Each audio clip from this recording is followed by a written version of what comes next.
Today I'm going to read you a story from the book Good as Gold, Stories of Values from Around the World, and it's written by Barbara Baumgartner.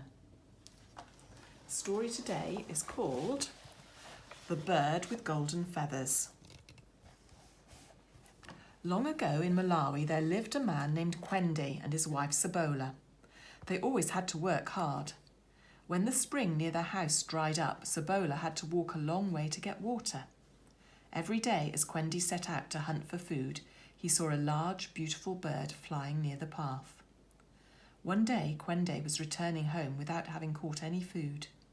He was hungrier than usual and suddenly remembered that he had not checked one of his traps. When he got to that trap, he saw that he had caught the beautiful bird that had been flying near the path.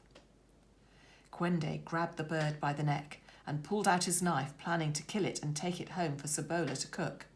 But the bird said to him, "Spare my life and I will repay you for your kindness." Kwende put the knife away and looked more closely at the bird. Its feathers were the colour of gold. The bird said, "My golden feathers are magic. With them you will be able to supply all of your needs. Please release me from this trap." Kwende thought to himself, "Is the bird trying to trick me so that he can get free? If the bird is speaking the truth, I will never again have to work so hard. But who ever heard of a bird that talked?" He untied the thong that was cutting into the bird's leg. As Kwende watched, the bird pulled one golden feather from each wing and held them in his beak so Kwende could take them. Then the bird told him how to use them. "As you hold the feathers in your hands, make a wish and it will come true. But I warn you, never tell anyone about this magical power of these feathers, and do not boast of your good fortune or the power of my gift will vanish and you will again be poor." Kwende thanked the bird and it flew away. As he walked quickly home, Kwende held the feather in each hand and wished that he would find plenty of food when he arrived home.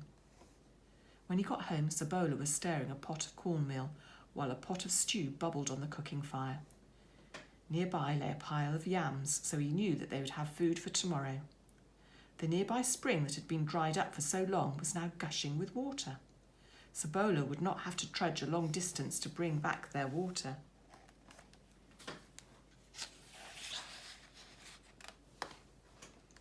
For days and weeks and months, Kwende and Sabola were showered with good fortune. There was always food to eat, clothes to wear, and water to drink.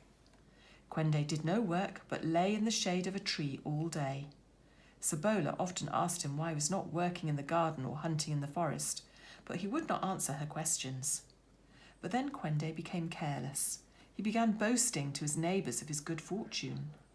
Sabola was worried and she asked him, "Kwende, you do no work, and yet we have so much food.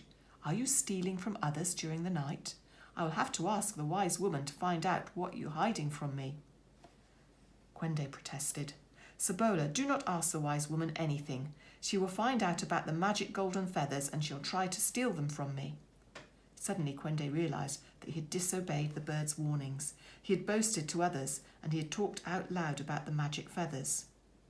The next day, when he held the 2 golden feathers and wished his daily wishes, nothing happened. There was no food in the cooking pots. The bubbling spring dried up. Sabola and Kwende were again poor and hungry.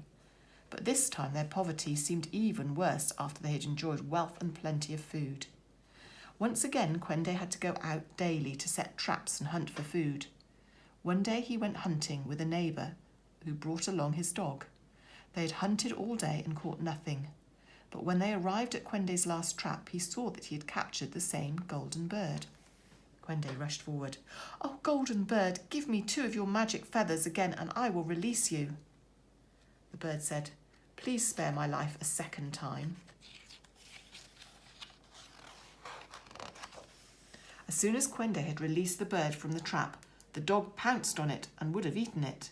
But Kwende grabbed the bird with his left hand and pushed the dog away with his right hand. Then Kwende lifted the bird high into the air and released it into the trees, without waiting to get hold of the 2 golden feathers. The bird perched on the high branch and spoke again. "I hope you remember the lessons you've learnt when you disobeyed my warnings and my conditions. I know that you and your wife have suffered. Because you have saved my life a second time, I will give you 2 magic feathers without any conditions. Their magic will last forever. The bird plucked one golden feather from each wing, and the feathers floated down to Quende. When the golden bird spread its wings and rose into the sky, Quende never saw it again. But he and Sabola lived in comfort and in peace. He never boasted about his good fortune, but he gave thanks for it every day. So be thankful, not boastful, of good fortune. That's the end.